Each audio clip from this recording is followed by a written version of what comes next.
Conte de Grimm, Les trois plumes. Il était une fois un roi qui avait 3 fils. Les 2 aînés étaient intelligents et avaient de nombreuses qualités, mais le plus jeune était silencieux et timide.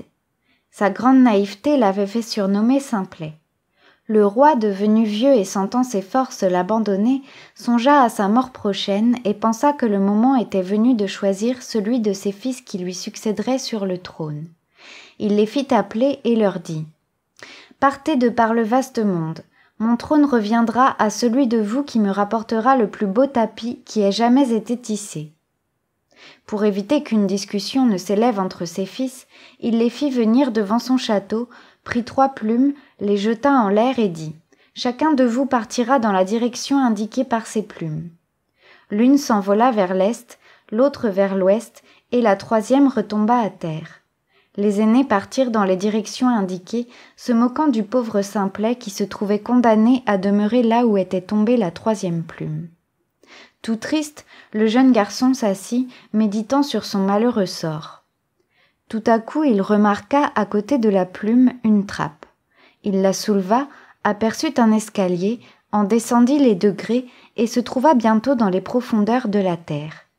Parvenu devant une porte, il frappa et entendit une voix mélodieuse qui chantait : « Petite grenouille verte, va ouvrir la porte là-bas. Vite, vite, cours regarder, quel est celui qui veut entrer ?» La porte s'ouvrit, Simplet entra et vit une vieille grenouille entourée de nombreuses petites grenouilles.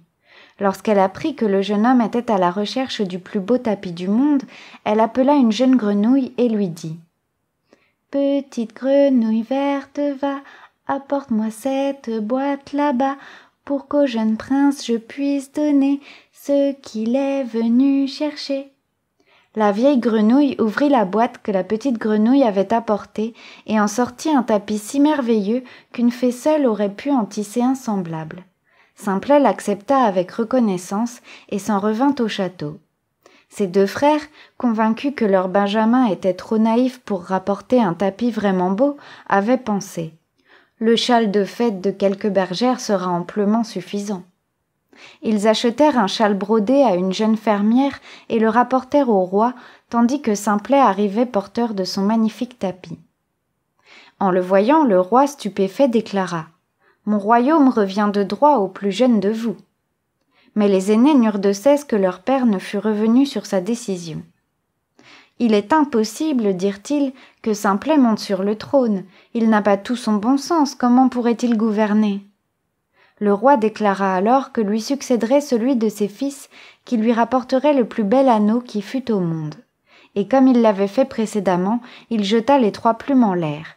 Elles retombèrent comme la première fois.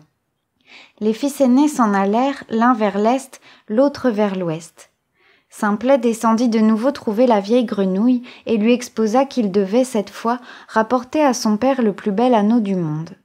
La grenouille se fit apporter sa cassette de bijoux et remit au jeune homme un anneau tout scintillant de diamants, plus beau que n'aurait pu le faire l'orfèvre le plus habile de la terre.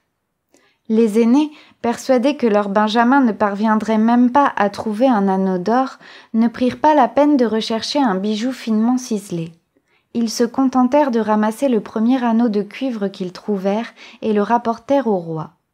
Lorsque Simplet montra à son père son magnifique anneau, le roi proclama : « La couronne lui revient. » Mais une fois de plus, les fils aînés protestèrent avec tant d'insistance auprès de leur père que celui-ci accepta d'imposer à ses fils une 3e épreuve.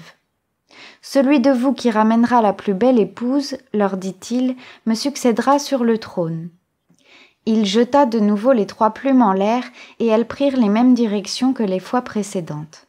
Simplet se rendit sans hésiter auprès de la vieille grenouille. « Cette fois, lui dit-il, je dois ramener au palais de mon père la plus belle des épouses. »« La plus belle des épouses !» s'exclama la vieille grenouille. « Ce n'est pas là chose facile, mais fais-moi confiance, je la trouverai. » Elle remit à Simplet une carotte creuse tirée par 6 petites souris. Surpris, le jeune homme demanda : « Mais que dois-je en faire ?»« Place à l'intérieur de la carotte une de mes petites grenouilles, lui répondit-elle. Simplet saisit alors délicatement une jeune grenouille et la déposa dans la cavité. Aussitôt, elle se métamorphosa en une merveilleuse jeune fille, cependant que la carotte et les 6 souris devenaient en quelques instants un somptueux carrosse tiré par 6 chevaux gris pommelés. Le jeune prince épousa sur-le-champ la jeune fille et repartit immédiatement vers le palais de son père. Ses frères arrivèrent peu après.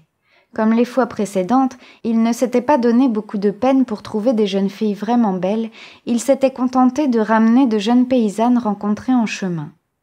En apercevant leurs épouses, le vieux roi déclara « À ma mort, le royaume reviendra à mon plus jeune fils. » Mais les 2 aînés ne cessèrent de tourmenter leur père, lui répétant qu'ils ne pouvaient tolérer que Simplet devint roi, et lui proposèrent d'organiser un concours entre les 3 femmes. Celle d'entre elles qui serait la plus agile pour sauter à travers un cerceau suspendu au plafond de l'entrée deviendrait reine. Ils pensaient en eux-mêmes « Nos jeunes femmes sont suffisamment robustes pour subir l'épreuve avec succès, tandis que la fragile épouse de Simplet n'y parviendra certainement pas. » Après avoir beaucoup hésité, le roi finit par y consentir. Les 2 paysannes sautèrent à travers le cerceau sans difficulté, mais elles étaient si grasses et si lourdes qu'en retombant sur le sol, elles se cassèrent un bras ou une jambe. Cependant, la belle épouse de Simplet, bondissant avec l'agilité d'un chevreau, vint facilement à bout de l'obstacle.